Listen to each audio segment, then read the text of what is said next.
If I'm no longer putting up with your BS, now I'm running?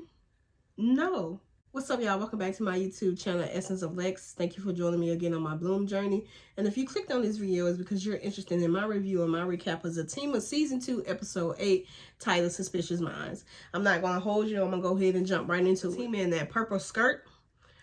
Woo! She looked good. As always, she looks good. Body is bodying, and Paul got one of the best views of her in that skirt. Starting this recap off, we're starting it off with Fatima in her office. Fatima is reaching over her desk, grabbing something or whatever, and then Paul walks up and got one of the best views of her in that purple dress. He walked in perfect timing, you know, but he came because he brought Fatima the warranty to her car. Now, I thought he fixed the tire, like maybe he plugged the tire or something, but no, he went and bought a brand new tire for her. So he came and brought her the warranty or whatever. You know, tires are not cheap, you know. So Fatima asked him, so what's the real reason you came into my office, you know? And this man was bold enough. Yes, he was bold enough to say he came over to her office to ask her if she would go to dinner with him.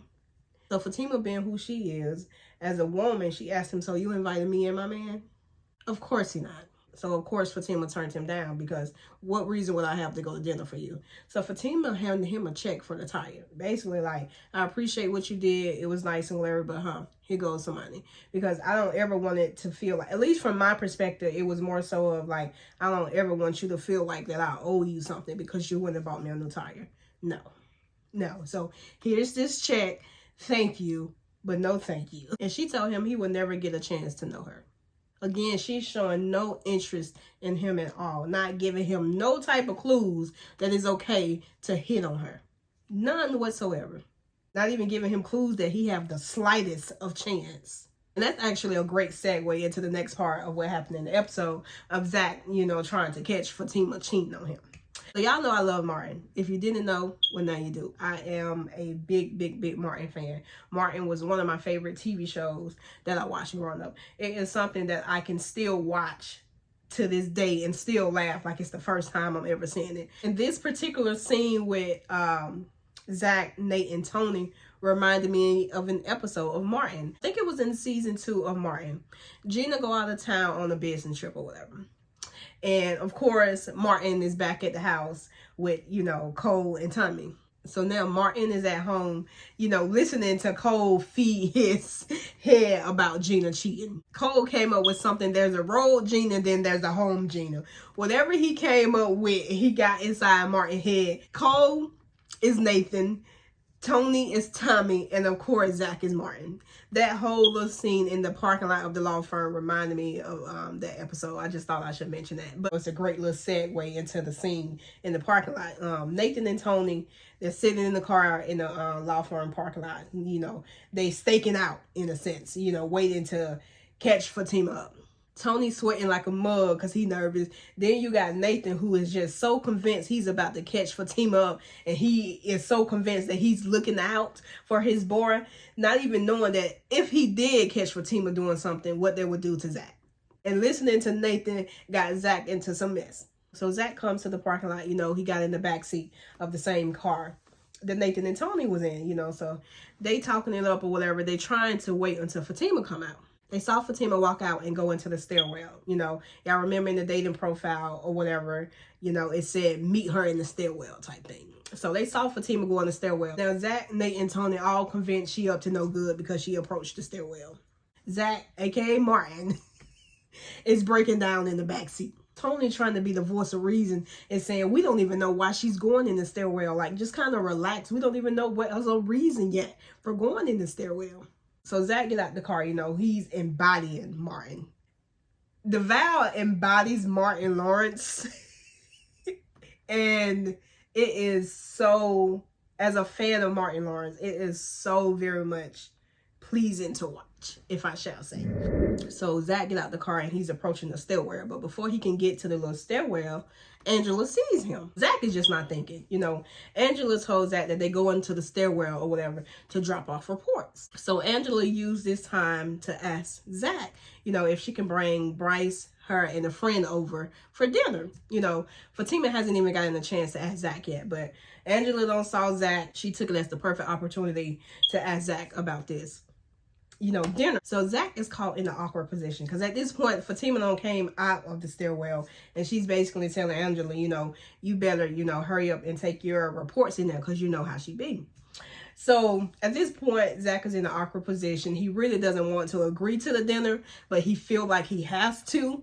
So he agreed to the dinner. At this point, you know, Fatima is asking Zach, so what you doing here? Like, why are you here? You know, you came here for a reason. What's up? So he showed her the dating profile and she told him basically what he should have already known and should have not been in that parking lot trying to catch her up doing something, you know? She told him that wasn't her. Somebody is catfishing her. And not only is somebody catfishing her, but somebody knows her routine. So whoever profile that is knows Fatima and knows her routine and knows that they go into the stairwell to drop off the reports. I have an idea who I think it is, but we're not going to get into that right now. So now he in trouble. He done got himself in trouble by showing her this profile because now her first thinking is, how did you find this? You was online looking for women? Like, why are you on the dating app? So at this point, he had to tell her that, you know, Nate is the one that showed him the dating profile. Because if he didn't, her mind was going to stay at, you're on this dating app looking for women. Like Fatima said, that's another reason for her not to like Nate. Because he's stirring up drama and he is trying his hardest to break up this union that Zach and Fatima has. Fatima is aggravated, clearly, as she should be. And so in this moment right here, I don't know, this part right here was probably one of the funniest part of the episode. When she told him to get on the ground and Zach grown self got on that ground. I don't know what possessed Zach to get down there on that ground, thinking that they was about to have sex in the parking lot, in the daylight, where there's security cameras and everything going on. Did he need and want something that bad that he really thought that they was going to be on the ground in that parking lot? He on the ground. She told him, stay there because I'm about to run you over.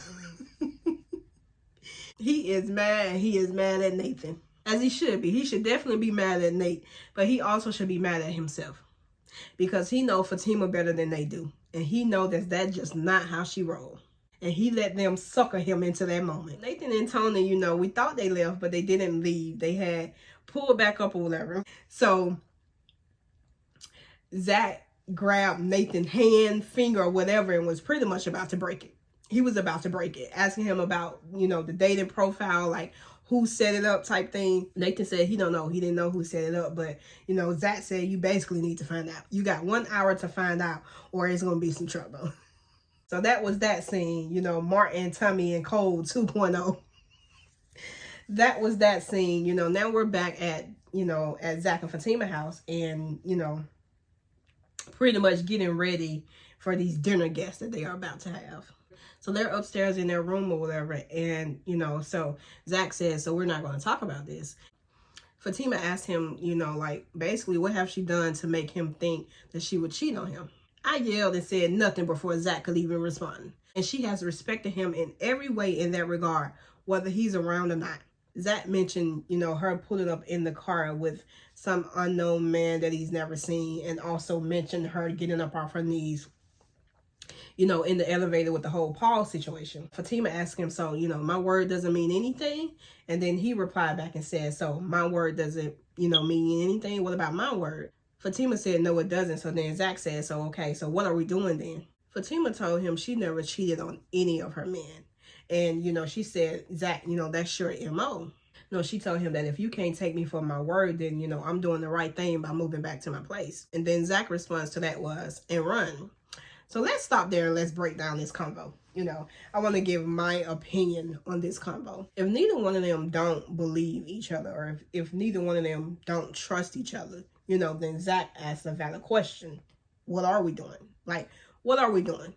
If we can't trust each other, then what are we doing? Now, in Fatima's defense, at one point, Zach's word meant something. It really did. It had to, because if it didn't, they wouldn't have gotten this far in their relationship. The way Zach has been moving, I really don't blame Fatima for not believing him. His actions are not aligning with his words lately. Like Fatima said, it's his MO. Facts are facts. especially when Zach is emotional or whatever the case may be. He goes out and does things and then regrets them later. Run. Let me talk about this run excuse he used every time she doesn't want to have a conversation or every time she says she's moving back to her place. Does Fatima run? Yes, sometimes she has, especially in the beginning. But who can blame her when all of the signs was there for her to run? Especially knowing some of her own traumas. You know, the signs was there for her to run. Now, I used to say that Fatima should stop, saying she's going back to her place and things of that nature because of Zach's trauma. We know he has abandonment issues, pretty much. We know that. So I used to say that I think that she should stop doing that. But I don't believe that anymore. I don't believe that anymore, and I'm going to break down why. Now, Fatima does run, but she doesn't run always. When he says that run notion, to me it comes out as if she doesn't stay and put up with his BS, then she's running. And to me, I don't agree with that, and I don't think it's fair. If I'm no longer putting up with your BS, now I'm running? No. Yes, she said she's not leaving. Yes, she said she's going to hold you down. But how much more do she have to hold down? How much more do she have to take? So like she said in the episode, her putting herself before his BS is not her running. So please don't confuse the two. Yes, she can be a runner. She can be a track star. Yes, she can, especially in the beginning, like I said. But please don't confuse that with her choosing not to deal with certain things as being a runner. Because in certain situations, her being a runner just doesn't go. At least to me. That's my opinion. Y'all let me know what y'all think down below in the comments. Lastly, Zach asked her, so it's just me. It's always me. And I said no. Like he was talking to me. I have a tendency to do that. But I said no. It's not always you, Zach. Because it's not. I never want him to think it's just him all the time. Because it's not, nor would it ever, be just him all the time. Because like I've been saying, nobody is perfect. When people say, so it's just me, right? I'm just a problem. To me, that's a defense mechanism or a avoidance tactic. Trust, I know. You don't want to concentrate on your flaws and you don't want to admit you're wrong. So now you want to point the finger and point out somebody else's flaws and somebody else wrong. No, you have to do the work. The rest of the episode was just preparation, for the 2 dinners that they are about to have, really. That's really how episode 8 kind of ended. So Bryce and Angela showed up or whatever. And, Bryce is uncomfortable. It's very clear he's uncomfortable. Zach don't want to be around him. Angela don't want to be around him. He's trying to mend things with the both of them, but it's given very much awkward. Every time he say something like, I think he said something about he like it hard or something like that. And every time he says something, along those lines, it's very awkward. Everybody's looking stunned and everybody's looking like, did he really just say that? So Fatima mom, Mona, called Fatima, just following up, seeing if they're going to come for dinner. And Fatima was hesitant, about it, whatever. By the end of the conversation, she pretty much agreed to come into dinner or whatever. Apparently, Mona and them, they ran Zach's record and they have some questions or whatever the case may be. Mona told Fatima she already knew about one child in the possible. So I'm intrigued to know what else is on his background that she wants to bring up. I'm interested to learn more about Mona and Fatima's relationship. I really am. And I hope that it's something that TP explores, more so that mother-daughter relationship that Fatima and Mona have. Because to me, it's evident that Fatima has her own issues with her mom. It's like she becomes a little girl, in a sense, around her. That's all I have for episode 8. Make sure you like, comment, and subscribe. And make sure you come back for my episode 9 review and recap when we get into this dinner diagnosis.